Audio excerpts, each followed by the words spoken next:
This is Kingdom Commerce, and today's episode starts now.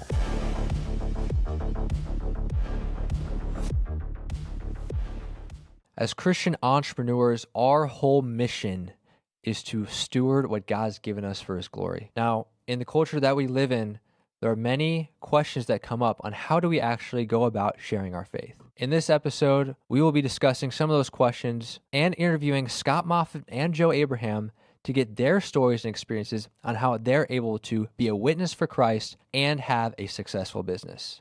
So without further ado, let's jump into this episode of Kingdom Commerce.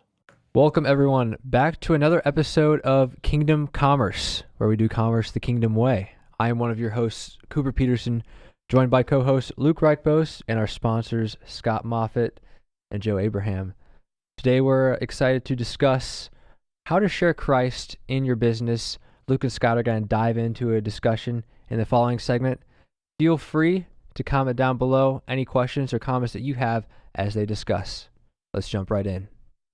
Sharing your faith through business. Scott, I know you have a great opportunity to do that with ideal strategic partners and everyone you're able to work with and all the portfolio companies. But what has that looked like for you personally in your experiences? It's a great question. It's really easy to get caught up in the world, right? And that's no different for entrepreneurs, whether they're just starting or they've been entrepreneurs for a very long time. It's being the same person at the very highest level. It's being the same person in business as an entrepreneur, as you are in church on Sunday, as you are with your family, and not conforming to the things of this world.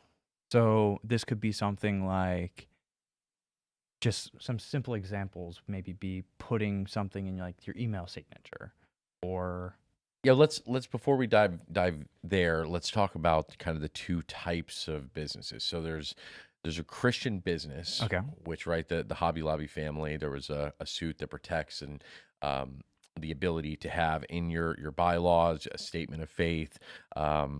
It needs to pass a legal test, and I would encourage our viewers to make sure that they do that homework, because there are certain things that change from time to time.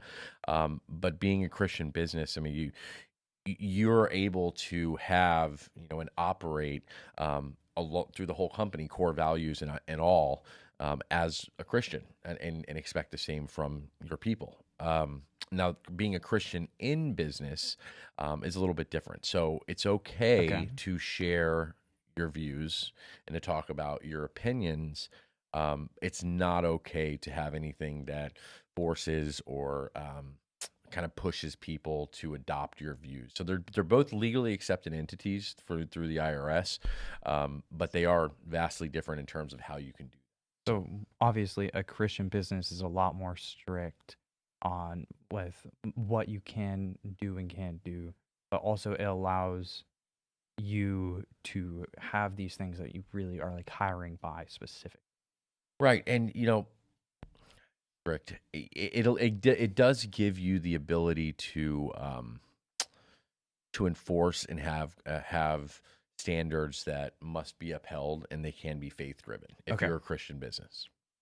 And then a Christian in business is more of like practice. It's like a way of sharing your faith through business, but it's not strictly your business. So a Christian in business, for example, can talk about, their beliefs, and they can share their beliefs, but they're their beliefs. You can't hire or not hire based on someone else's beliefs. Whereas a Christian business, that can be a part of your decision-making process. So a great example of a Christian business would be Cedarville University, where everyone has to sign the doctrinal statement and everything else. But then a Christian in business is more like ideal strategic partners, correct? Where if you have your faith, fantastic, but you're still hiring the best, most qualified person for the position in that case. Right. And another good example of a Christian business is a church. I mean, I know it's a nonprofit, so it's not a for-profit, but it's a church, right? In their bylaws, they have their statement of faith. I mean, they pass that litmus test of being a Christian business.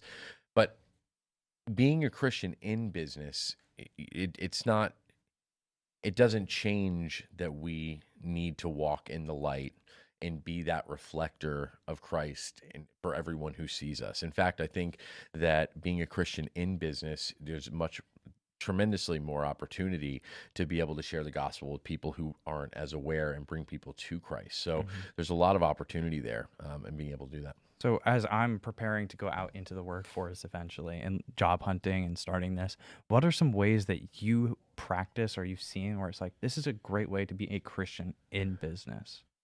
Great question. There's small things that I do that have yielded large results. That's how God works, right? Just for example, in my email signature, I now have Romans 8:28. Before it was Philippians 4:13. One of our portfolio partners several years ago, when we first engaged and were discussing potentially working together, at the end of the conversation, he said, Scott, I've one last question for you. And I said, what's that? And he said, what is this Philippians, right? And if you crack that door, I'm going to kick it down, right? And so I did, and I was able to share my personal testimony and what the Lord's done in my life, and and you could just kind of hear the wheels turning. About 3 weeks later, that individual sent me a picture with his 2 teenage sons and his wife, and they were at church, and it was the first time they'd been in church in years and years and years. And then about 2 months later, on a Sunday afternoon, I got a picture on that he sent to me that he was soaking wet and he had just gotten baptized. So God will use our business to be able to be a ministry. That's why in our last season we talked about business as a ministry. Or business is ministry. And I believe business is ministry, whether you're a Christian business or you're a Christian in business. Another example is having an optional prayer time, just a time where, maybe on Friday afternoon, 3:00, it's not something that is a requirement. It's an opportunity, not an obligation. I know people who have done that. I've done that, and there's been a lot of fruit that has come from it. Look, I think the Lord, he honors when we walk and we're on that mountain of influence of business, and we walk boldly and we give him the glory in everything that we do. That's the whole point of the multiplication effect, right? I mean, being a leader of the business, people look up to you. So how you act and the way you act, it tells your people a lot, and it can lead people to Christ, and I think it glorifies God. So what I'm really getting right now is, regardless of whether you're a business owner or just an employee currently, or someone who's striving to start your own business, you still need to be that Christian first and foremost, and still going forth and trying to multiply and sharing your faith. But it's not something where you need to be sharing it in someone's face all the time. It could be simple things like going to that prayer meeting, or like setting up times of prayer, or putting like Philippians 4:13 in your email signature, or like a business card, something there as well. Yeah, and one of the business or not business, one of the ways that I've had, what I believe I call success. It is success. One that people have either been led to Christ, or I've gotten them to go to church with me, is simply sharing a testimony. I don't think most people want to be told what they should or should not be doing, right? But if I share my testimony and I say, look, this was my life before I started walking with the Lord, and this is what's happened since. People are generally there's gonna be curiosity that's piqued. You'll start to have questions, and then the door starts to open, right? That's one way as well. I'm constantly sharing what the Lord's doing in my life with the employees of my company, with potential partners, with portfolio partners. It's like you're seeing more and more athletes these days that are giving God glory. I mean, they're all over social media. I love to see it, and it's something that I think is not. You're given a platform as an entrepreneur. You're given a responsibility, right? And that responsibility is to honor Him and to live a life that, proud of you, my good and faithful servant, right? And that doesn't stop when you go to work, right? Mm-hmm. I know for just myself, with things that I've seen, I've been able to witness family members who are owning businesses or higher up in businesses be able to set up things like the prayer, like what you said, or a financial like Days Ramsey's thing to go through, and help his employees and their employees like with their finances and other ways that their employers of previous jobs might not have cared for them. And I've noticed that has been something that I really like turn to for myself and hope to do one day, because it's showing faith and the care and the love for them as an individual, regardless.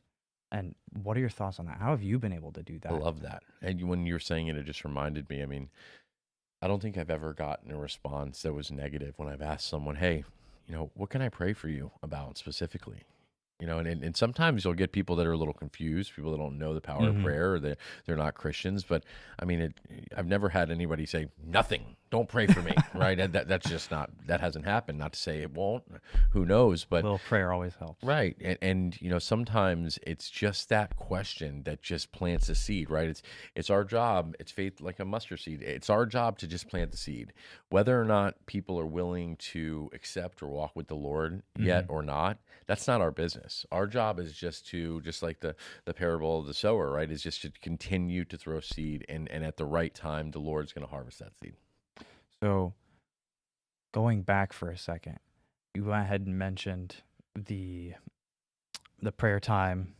You specifically did the business cards. I know there are numerous other entrepreneurs like Earl Seals who also has offered things like prayer time. We've talked about Christian in business and Christian business. What are some ways that you've been able to personally see, or any examples of your faithfulness to God and just sharing that you've been able to help others in your business as employees, or like that your business has touched? I know you mentioned the Philippians 4:13, but do you have any other examples with that? Tithing from the business would be a Ooh. great example. It's tithing personally, we're called to do that, and obedience in that. A whole nother kind of situation when it comes to tithing from the business as well. The business is the Lord's also, right? Everything belongs to Him, and we're blessed with it. So that's another way that when you talk about what's important to you, again, leading by example. And so if you're being obedient and you're showing your employees that you live a God honoring lifestyle, not just when people are looking, but when people aren't, and they see the things that you're doing. I mean, I have, for example, on my wall, 12 to 15 Bible verses that I change once a month, and they're sitting on my wall. So when people come into my office, they'll see a Bible verse, and I've had people that have come back a day or two later and said, I looked up First Thessalonians, right? And we'll talk about that for a minute. So it's just inspiring conversation, opening that door and planting that seed. You mentioned tithing. Can we go ahead and dive into that a little further as a Christian business owner? Yes, it's a tricky question, because there's gross revenue, there's gross profit, there's operating expenses, cost of goods sold, and then there's net profit, right? So I have my personal views. It doesn't spell out specifically from a business perspective how we're supposed to tithe. It is on gross in terms of our personal. I just would say pray about it. Ask what where the Lord wants you to, what He wants from you. And what I'm continuing to learn more and more is just the more direct and specific my questions are to God, the more direct and quickly I get an answer. So then, if a Christian is starting a business or currently has a business, and they're thinking about how am I tithing with my personal life, you're also saying you should be asking the question of how should I be tithing with my business? Right. Right. I mean, the only time in the Bible that God says challenge me or test me, excuse me, is when it comes to tithing. It's the only time in the Bible where He says that. So, it's got, and He will multiply, that gift, right? Well, that's the same as with a business, right? If the business is honoring God, then the Lord is going to bless it. Now, you don't tithe for the blessing. You tithe because you wouldn't be able to tithe if you weren't already being blessed, right? You tithe in gratitude because it's not yours to begin with. So it's just placing, it's placing God where He should be on the throne in your business as well as in your personal life. How has that been different for you, where you're here tithing in your personal life and you're tithing in your business, but you're a partnership? How have you been able to navigate that as you're not the sole owner of your business? Great question. And I'll tell you, there's it can get tricky. right? It can get tricky because not everyone is always in agreement. And there's certain things, depending on how the company's structured, that, if you don't have the ability to override or make a decision, then I bring it to the Lord. I pray about it. If there's ever a situation like that, then I'll pray about it and say, God, where do you want me to go from here? And I'm not going to get, I don't believe the Lord's going to punish me for not doing something that I'm not able to do. Right. If I don't, he knows what we're able to do and what we're not. And I think it's just a matter of doing what we are able to do. If there's something that prohibits us or doesn't allow us to do it, again, praying about it and just doing the most that we're able to. I'm really enjoying it because as someone who wants to start a business and has that aspire, it's like, okay, I need to think of these things now. So if I come into that spot where I bring on someone who could be in a partnership, I have this predetermined on how I want to run my business beforehand.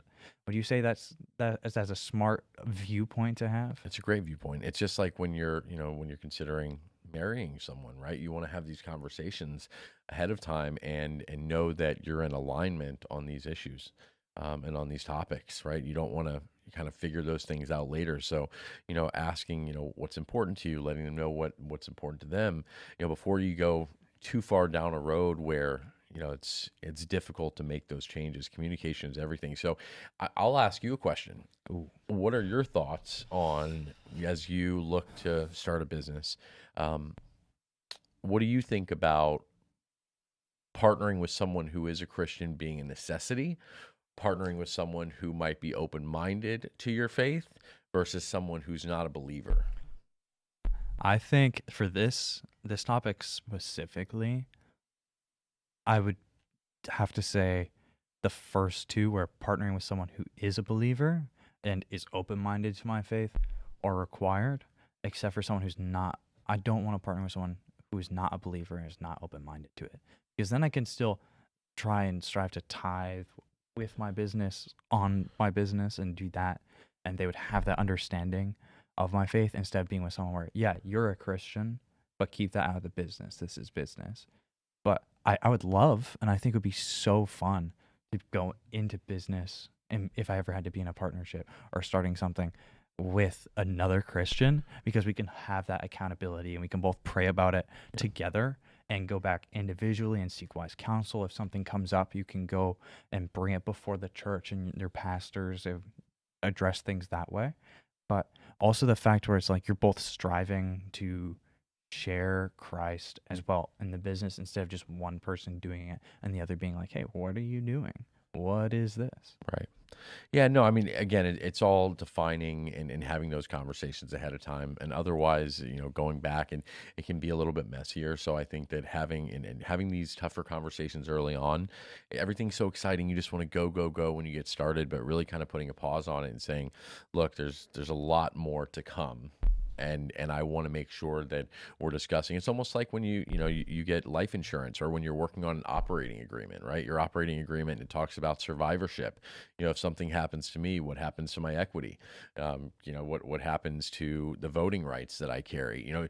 What happens if we disagree and we decide to dissolve the partnership?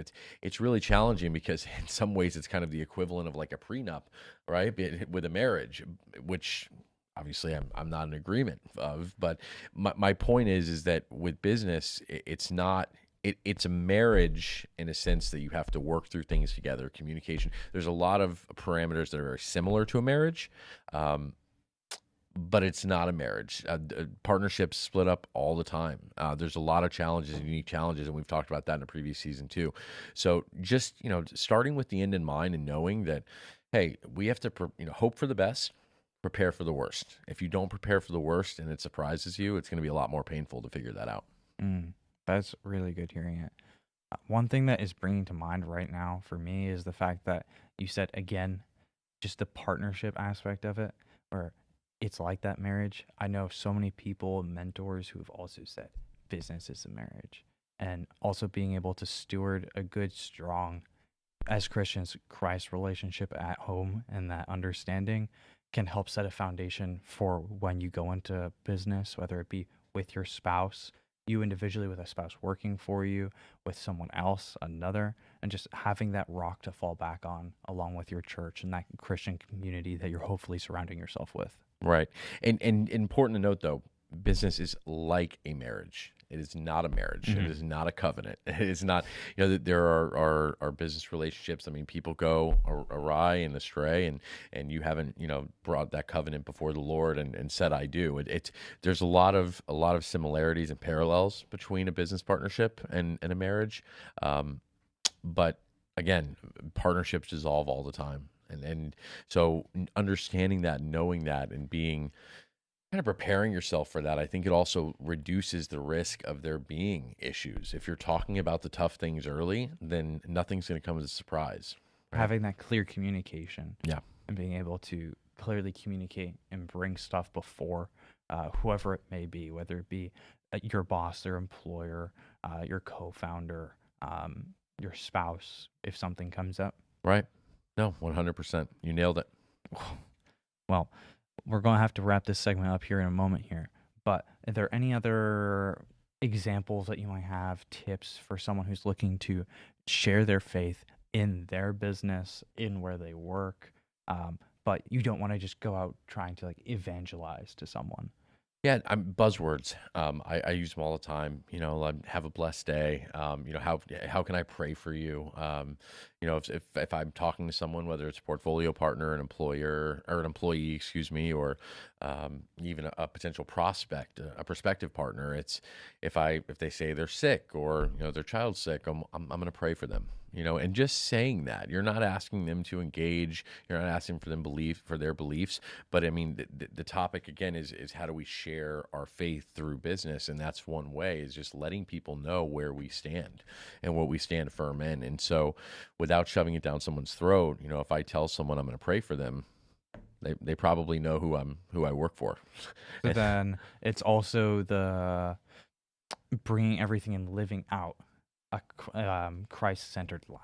And just representing that. Talk is cheap, right? And there's, we're all going to fall short of the glory of God, right? And that's something that's expected, but we should always continue to strive to be more and more like Jesus. And in doing so, yes, it's great to use these buzzwords, but it's what you do when nobody's looking, or when you think nobody's looking, right? Mm-hmm. And same thing with when you have children, which one of these days, I believe you will. And when that happens, it's your children watch and they pick things up, and it's very similar to the people who work for you. They're watching what you do. They're watching how you handle situations. If there's a corner that could be cut, are you cutting the corner? If there's something that you don't necessarily need to tell someone, but it's the right thing to do, are you telling that person? And people are watching. And if you may be the only person, that individual, that employee, that prospective, customer, client, whatever the case may be, you may be the only Christian that they ever encounter, or the one that they see. So if you think about it that way, that's a pretty big responsibility, right? Because they know your faith. If you're living in hypocrisy and doing things that don't honor God, and then 2 seconds later talking about how I'm going to pray for you, or having an optional prayer time, you're painting a picture of what a Christian is, that is not one that would entice them to want to pursue and learn more or have a personal relationship with Jesus. Like asking, does this interaction help move them one step closer to God? It doesn't have to be a massive leap to that final destination of, I'm going to give my life to Christ. But no matter what, am I representing Christ and representing Him well to them, which could help them possibly take that next step? Big time. No, you hit the nail on the head. Oh, well, thank you so much, Scott. It was great talking with you as we talked about the practical steps for sharing Christ through business. We'll be right back. It's the following segment, ending up and closing out this episode. Luke and Scott, that was a pretty interesting discussion. Yeah. There's a lot of different ways you can share Christ in your business, through your business. There's different strategies. I'm curious, how does personality play into how you share Christ? Some people are just more, they can talk about it more freely, it seems like, without, getting someone really, instead of getting somebody ready to go to a lawyer. There's some people who, like you said, it's more subtle, where you can put it in your email, you can put it on your wall. Do you think there's a preferred method, or does it depend on who you are as a person? My answer, I go back to season 1 when Joe was talking about entrepreneurial DNA, right? And so you have, your BOSI, and then you have your spiritual gifts, and you sprinkle personality on top of it. I think that, who you are, God created us perfectly in that way. And so people are going to share their views differently based on their personality. But if it's ingrained, if it's who you are, it's not so much about how you share it, as long as you're not being offensive in doing so. I think it's just sharing it from your heart and being authentic. And authentic will be different depending on your personality. That would be my take. Can I play devil's advocate real quick? I'd love So it. the gospel is offensive in itself. So what would you say? What would you say to someone says, the gospel says you're a sinner. You've actually done wrong. How do you go about doing that through business in a way that allows you to retain your partners, but also share truth with them? Milk and meat. So the milk, I think, is being able to share the love of Christ and the love of God. And yes, the meat and some of the things that are difficult. Like, I'm not going to give my 1-year-old daughter a T-bone steak, right? Just not going to do that. Now, eventually, there's going to be those times where we have those conversations. But I think that it's about sharing heart posture again, and I talked about this as well. I think a lot of it comes down to sharing testimony, sharing your heart for Christ. But you're right, and that's a great point. I just don't think you start by shoving it down someone's throat. You understand where they're at, and you meet them where they are. One of the tools I've heard a lot is storytelling, testimonies, storytelling. That's how you kind of capture someone's heart. It allows you to put the gospel message in there, because especially in today's age, you have these emotional walls that just come up once you say certain words. Like, you say sin, all of a sudden, boom. It's not something that you need to talk about sin, but maybe it's not something you talk about right away, right? So it's storytelling, it's getting into that. And so, yeah, as Christian business people, we don't back away from what we believe, and we don't back away from our faith. But there is somewhat of a strategy. You have to use your personal strengths. You have to use your situation. You have to know who you're talking to. Right. Luke, what were your main takeaways from the discussion today? I would say my biggest one was just the reminder that as Christians, regardless of if we are the business owner or we're someone working in business or we're a co-founder, is you first and foremost always need to represent and walk with Christ. Mm-hmm. As long as you're doing that and you're striving to walk with Christ, the rest of it will come. And that's with having a desire on your heart to maybe have a weekly prayer time and have that open where your employees, if you're the employer, could come and pray if they want to, or go ahead and put something in your email where it's like on the bottom signature where it's a Bible verse. Maybe it's a conversation with a coworker, or if someone says that their child is sick or they're not doing well this week, just being like, hey, can I pray for you? Mm-hmm. It's just that reminder where everything goes back to your walk with Christ, and we can't leave that at the door of business. I love it. The words that just keep repeating in my head right now are be humbly bold. Mm.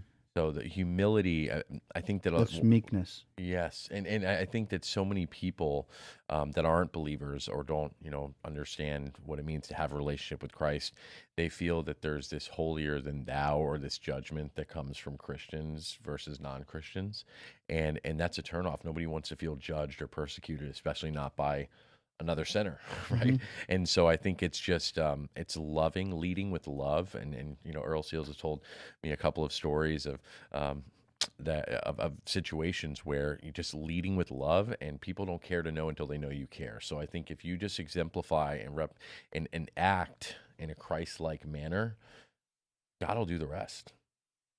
That's awesome. What are your thoughts on the topic and what we talked about, Joe?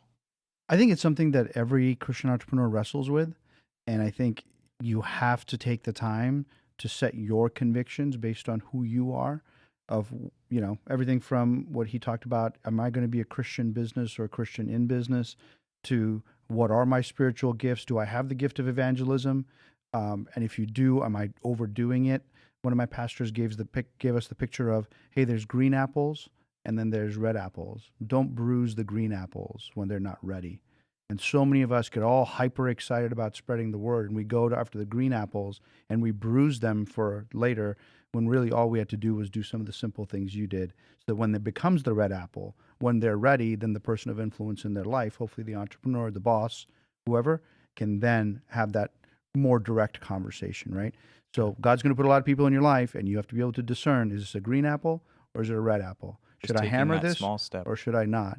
And that's you. But I think every Christian entrepreneur has to think about it, plan it, visualize it, just like an athlete visualizes the game and all the things that are going to go right and wrong. You have to visualize ahead of time, so that when you're in the moment, you're not like, oh crap, I don't know what to say or do because I've never been here before. Right.